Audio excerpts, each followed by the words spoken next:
Hello guys, നമ്മളിന്ന് ഡൽഹിയിലെത്തിയിട്ടുള്ള first day ആണ്. കോൺഫറൻസിൻ്റെയും first day ആണ് നമ്മൾ. അപ്പം ഞങ്ങൾ മൂന്നുപേരും ഗെറ്റ് സെറ്റ് റെഡി എന്നൊക്കെ പറഞ്ഞ് ഞങ്ങൾ ലിഫ്റ്റിൽ അങ്ങ് താഴോട്ട് പോവുകയാണ്.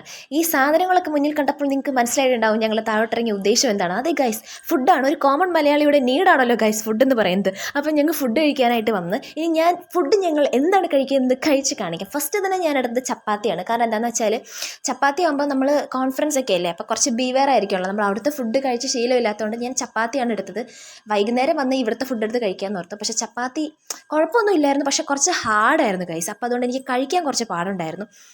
അങ്ങനെ ചപ്പാത്തി എല്ലാം കഴിഞ്ഞ് ഞാൻ അടുത്തത് മസാല ഉത്തപ്പം എന്ന് പറഞ്ഞ സാധനം എടുത്തിട്ടുണ്ടായിരുന്നു. അത് അവരുടെ ഒരു സ്പെഷ്യൽ ഡിഷാണ്.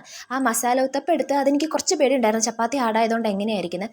പക്ഷേ ഗൈസ്, സംഭവം കിടുകി അടിപൊളിയായിരുന്നു. എനിക്ക് ഭയങ്കരമായിട്ട് ഇഷ്ടപ്പെട്ടു. പക്ഷെ എനിക്ക് വിഷമമായിട്ടുള്ളൊരു കാര്യം എന്താണെന്ന് പറഞ്ഞാൽ അത് കൊള്ളത്തില്ല എന്ന് വിചാരിച്ച് ഞാൻ അത് ആകെ ഒന്നേ എടുത്തുള്ളൂ, ഒരു റിസ്ക് എടുക്കണ്ടെന്ന് ഓർത്ത്. പക്ഷെ അതെനിക്ക് ഭയങ്കരമായിട്ട് ഇഷ്ടപ്പെട്ടു. ഈ സമയം കൊണ്ട് നമ്മുടെ റിസുനിയെ ഫുഡെല്ലാം കഴിച്ച് കഴിഞ്ഞ് അവർ കോൺഫ്ലേക്സിലോട്ട് കടന്നിരുന്നു ഗൈസ്.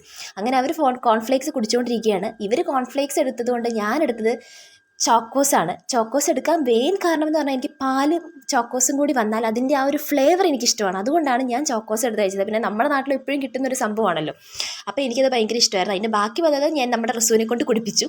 അങ്ങനെ ഞങ്ങൾ ഐസക് ടൗൺ കോൺഫറൻസിൻ്റെ അവിടെ എത്തി. അവിടെ ക്ലാസ്സൊക്കെ സ്റ്റാർട്ട് ചെയ്തായിരുന്നു കേട്ടോ. പക്ഷെ നമ്മളൊരു 10 മിനിറ്റ് കഴിഞ്ഞ് നമ്മൾ പുറത്തിറങ്ങി. കാരണം നമ്മുടെ പോസ്റ്റർ പ്രസൻറ്റേഷൻ ഉള്ളതുകൊണ്ട് അവിടെ സ്റ്റിക്ക് ചെയ്യാനായിട്ട് ആ സാർ നമ്മളോട് പുറത്തിറങ്ങാൻ പറഞ്ഞു. അങ്ങനെ ഞങ്ങൾക്ക് കുറച്ച് കഴിഞ്ഞപ്പോഴത്തേക്കും ഞങ്ങളുടെ ഷിഫത്തേനെ കിട്ടി വീണ്ടും. ഇപ്പം ഞാൻ ഷിഫത്തേനെ കൊണ്ടൊരു ഹായ് ഒക്കെ പറപ്പിച്ച് പിന്നെ നമ്മൾ പുറത്തിറങ്ങി.